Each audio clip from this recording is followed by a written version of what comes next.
আজকের এই ভিডিওটি যে কারণে করা বা যাদের উদ্দেশ্যে করা সেটা হচ্ছে Yuji first year Netaji open সকল ছাত্রছাত্রীদের উদ্দেশ্যে এই ভিডিওটা করা। তোমরা প্রথম বছর ভর্তি হয়েছো, নেতাজি ওপেন সম্পর্কে অনেকের হয়তো ধারণা নেই বা অনেকে হয়তো আস্তে আস্তে অনেক কিছু ধারণা পেয়েছো। তো আমি কিছু আজকে তোমাদের ডাউট ক্লিয়ার করে দিই। আমার কাছে এই যাবৎ যত কোশ্চেন এসেছে, মানে অনেক ছেলেমেয়েরা আমাকে প্রশ্ন করেছে, দাদা পাস মার্ক কত, দাদা অ্যাসাইনমেন্ট কিভাবে সাবমিট করতে হয়, বা অনেকে হয়তো জিজ্ঞাসা করেছে বই কবে দেবে, পরীক্ষা কবে হবে, যাবতীয় ডিটেলস আজকে আমি একটু আলোচনা করছি তোমাদের সামনে। তোমরা একটু শুনে নিও, ভিডিওটা পুরো দেখবে, তাহলে তোমাদের অনেক সুবিধা হবে। ইউজি ফার্স্ট ইয়ারের সাধারণত একটা অংশ কাজ সবার হয়ে গেছে, বই নেওয়া কলেজ থেকে, লাইব্রেরি কার্ড কালেক্ট করা কলেজ থেকে, এবং এনরোলমেন্ট কার্ড কালেক্ট করা। এর মধ্যে সবথেকে যেটা দরকারি সেটা হচ্ছে লাইব্রেরি কার্ড এবং এনরোলমেন্ট কার্ড।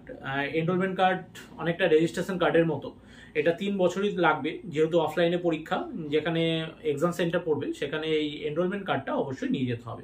বিশেষ করে তো ডোমকল কলেজে অবশ্যই নিয়ে যেতে হবে। তোমাদের সিট যাদের ডোমকল কলেজে পড়বে তাদের উদ্দেশ্যে বলছি। আগের বছর পড়েছিল, এবছর কোথায় পড়বে তার কোনো ঠিক নেই।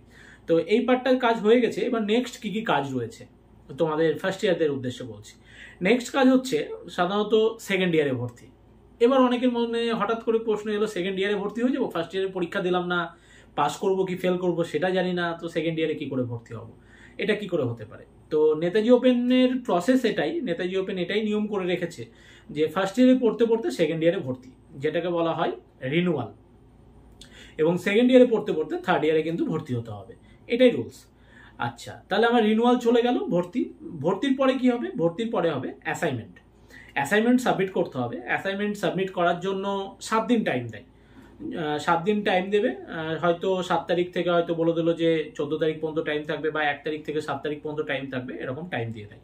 এবং অ্যাসাইনমেন্টটা যখন খুশি আপনি সাবমিট করতে পারেন, বা তোমরা যখন খুশি 7 দিনের মধ্যে যে কোনো সময় তোমরা সাবমিট করতে পারো। তবে অ্যাসাইনমেন্ট প্রথম 2 দিন সাবমিট কিন্তু করতে যেও না কেউ, কারণ হচ্ছে অ্যাসাইনমেন্ট প্রথম 2 দিনে খুব সার্ভার ডাউন থাকে। সার্ভার ডাউনের জন্য অনেকে ফেল করে যায়, অনেকে হয়তো 10টা কোশ্চেনের মধ্যে হয়তো 4টে কোশ্চেন দিতে পারলো, তারপরে হয়তো সার্ভার ডাউন হয়ে গেল আর কোশ্চেনগুলো দিতে পারছে না। ওই পেপারটা কিন্তু সে আর পরে দিতে পারবে না, ওর কাছে ওই 4টে কোশ্চেনই হয়ে থেকে গেল। রেজাল্ট বেরিয়েছে, তোমাদের আগের ব্যাচের রেজাল্ট বেরিয়েছে, অনেকে দেখলাম অ্যাসাইনমেন্টের নাম্বার অনেক কম, ওই কারণে ওরা ফেল করে গেছে। তো এই কারণেই বলবো, অ্যাসাইনমেন্ট যখন সাবমিট করবে, নিজে যদি জানো খুবই ভালো কথা, বা তোমাদের যদি পূর্ববর্তী দাদা দিদিরা থাকে তাদের কাছ থেকেও জেনে নিতে পারো। আর যদি মনে হয় আমাদের কাছ থেকে হেল্প নিতে পারো, আমরা সমস্ত রকম হেল্প করব তোমাদেরকে। আমাদেরকে জানতে চাও, আমরা অবশ্যই তোমাদেরকে সব রকম সাহায্য করবো অ্যাসাইনমেন্টের জন্য। আচ্ছা, অ্যাসাইনমেন্ট চলে গেল, তারপরে হচ্ছে পরীক্ষা হবে সাধারণত নভেম্বর-ডিসেম্বর।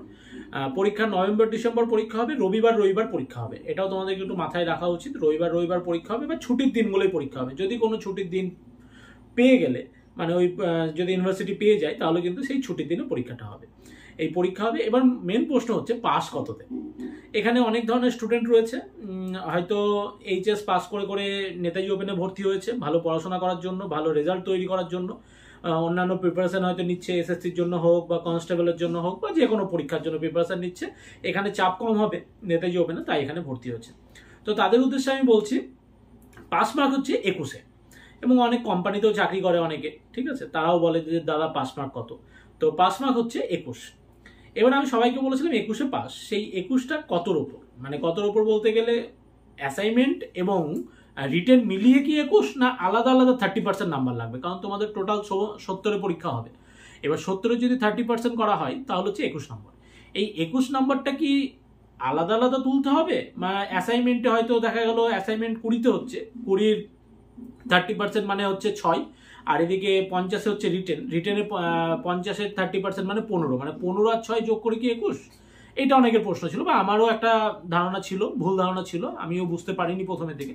আমি কিন্তু কাউকে বলিও নি, মানে সম্পূর্ণটা ক্লিয়ার করিনি। আমি সবাইকে বলেছিলাম ওয়েট করো, আগের বছরের রেজাল্ট বেরাক, আগের বছরের রেজাল্ট বেরিয়ে গেলে আমরা জানতে পারবো। তো সেই অনুসারেই বলছি, আগের বছরের রেজাল্ট বেরিয়ে গেল, 2 দিন আগে বেরিয়েছে, সেখানে আমি দেখতে পেলাম যেটা তোমাদের টোটাল যে পাস মার্ক, সেই টোটাল পাস মার্ক হচ্ছে অ্যাসাইনমেন্ট এবং রিটেন টোটাল তোমরা যদি 21 পাও, টোটালে যদি 21 পাও তাহলে তোমরা পাস করে যাবে।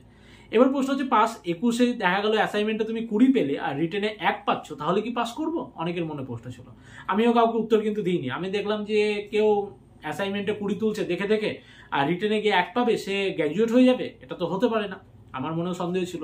তো আমি তাদেরকে থামিয়ে রেখেছিলাম এতদিন পর্যন্ত, তাদের উদ্দেশ্যে আরও ভিডিওটা করা। হ্যাঁ, তারা পাস করে যাবে। কেউ যদি অ্যাসাইনমেন্টে 20 পেয়ে থাকো, রিটেনে গিয়ে যদি কেউ 1 পাও, টোটাল 21 হচ্ছে, তুমি পাস করে যাবে। কেউ যদি অ্যাসাইনমেন্টে 18 পেয়ে থাকো, রিটেনে যদি 3 পাও, 18 আর 3 কত হচ্ছে 21, তাহলে তারাও পাস করে যাবে। তাহলে পাস মার্ক নিয়ে আর কোনো সন্দেহ থাকলো না। তোমাদেরকে আমি 100% গ্যারেন্টি সহকারে বলছি যে টোটালে 21 পেলেই তোমরা পাস করে যাবে। অ্যাসাইনমেন্টে 20 তোলো, রিটেনে 1 তোলো। এবার প্রশ্ন হচ্ছে অ্যাসাইনমেন্টে 20 কি করে তুলবে, এটাও একটা প্রশ্ন। দেখো, তোমরা অনেকে হয়তো টাকা সেভিং এর দিকে যাও, ঠিক আছে, মানে খরচ হয়তো করতে গিয়ে হয়তো অনেকে দ্বিধাবোধ করো, বা অনেকের হয়তো সামর্থ্যও থাকে না, ঠিক আছে, আর্থিক দিক থেকে অনেকে হয়তো পিছিয়েও থাকে। তো আমি বলবো অ্যাসাইনমেন্টের সেখান থেকে তোমরা কিন্তু উত্তরপত্র কিনো না, বা অ্যাসাইনমেন্ট যাকে তাকে দিয়ে সাবমিট করিও না। হ্যাঁ, তোমরা যদি বই ফুল পড়ো, তোমরা যদি যে 8টা পেপার বই পেয়েছো, তোমরা যদি প্রত্যেকটা বই কমপ্লিট করে পড়তে পারো, সেখান থেকে তোমরা অ্যাসাইনমেন্ট করো, নিজেরাই করো, কোনো টাকা পয়সা লাগবে না, কোনো কিছু লাগবে না, নিজেরা পাস করবে। কিন্তু তোমাদের একটা হাতে বড় সুযোগ যে 20তে 20 তোলার, তো তার জন্য তোমরা হেল্প নিতে পারো। এর জন্য আমাদের সাহায্য তোমরা নিতে পারো, আমরা সম্পূর্ণ রকম সাহায্য করব। তোমরা যদি মনে করো আমাদেরকে পুরো অ্যাসাইনমেন্টটা আমরা সাবমিট করে দেবো, তোমাকে কিছু করতে হবে না, তোমার কোনো দায়িত্ব নেই। তুমি শুধুমাত্র আমাদেরকে ওটিপিটা দেবে। যখন অ্যাসাইনমেন্ট সাবমিট হবে তখন তোমার ফোনে একটা ওটিপি যাবে, ওটিপিটা আমাকে দিলে আমরা সাবমিট করে দিলাম। তাহলে আমাদের মধ্যে সাবমিট করালে কি হবে, তোমাকে 100% আমি চ্যালেঞ্জ দিয়ে বলছি যে তুমি 19-20 পাবেই। বিশেষ করে অঙ্ক, ইতিহাস, ভূগোল, সোসিওলজি, তারপরে হচ্ছে পলিটিক্যাল সায়েন্স, ঠিক আছে, এই পেপারগুলো। তো 20তে 20 থাকবেই, 19-20 থাকবেই, 20 তো থাকেই সবকটা পেপারে, তবুও আমি একটা বলে রাখলাম যে 19-20 পাবেই। আর বাংলার ক্ষেত্রে একটু প্রবলেম হয়, বাংলার ক্ষেত্রে তোমার নাম্বারটা অতটা ক্যারি করে না অ্যাসাইনমেন্টেও, ঠিক আছে, অনেকে 18 পায়, 19 পায়, 17 পায়, 20ও পায়। তো বাংলাতেও পাবে, বাংলাতেও সেই বিষয়ে কোনো সন্দেহ নেই। 4টে পেপারে হয়তো 3টে পেপারে হয়তো 19-20 করে পেলে, একটা পেপারে হয়তো 18 পেলে, ঠিক আছে।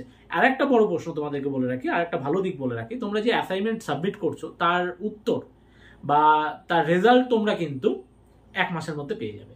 তাহলে পরীক্ষায় বসার আগেই তুমি দেখে নিতে পারছো অ্যাসাইনমেন্টে কত পাচ্ছ। তাহলে রিটেনে পরীক্ষায় বসার আগে তুমি দেখে নিচ্ছ অ্যাসাইনমেন্টে তুমি 17 পেয়েছো, তাহলে তোমাকে প্রিপারেশন নিতে হবে যে আমি রিটেনে 10 তুলি বা 15 তুলি বা 20 তুলি।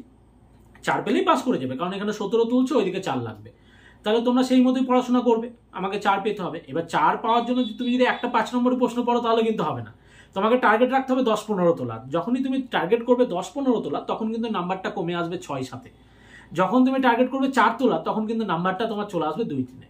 তাই টার্গেট করতে হবে অনেক উঁচুতে, সেখান থেকে অনেকটা কমবে, তারপরে নাম্বারটা ক্যারি হবে। তাই আমি বলবো অ্যাসাইনমেন্ট সাবমিটটা হচ্ছে সব থেকে ভাইটাল পয়েন্ট তোমাদের, ঠিক আছে। অ্যাসাইনমেন্টটা ঠিকঠাক মতো সাবমিট করো, সেখান থেকে উত্তরপত্র কিনিও না। দরকার পড়লে আমাদের সাহায্য নেবে, আমরাও উত্তরপত্র সেল করে থাকবো।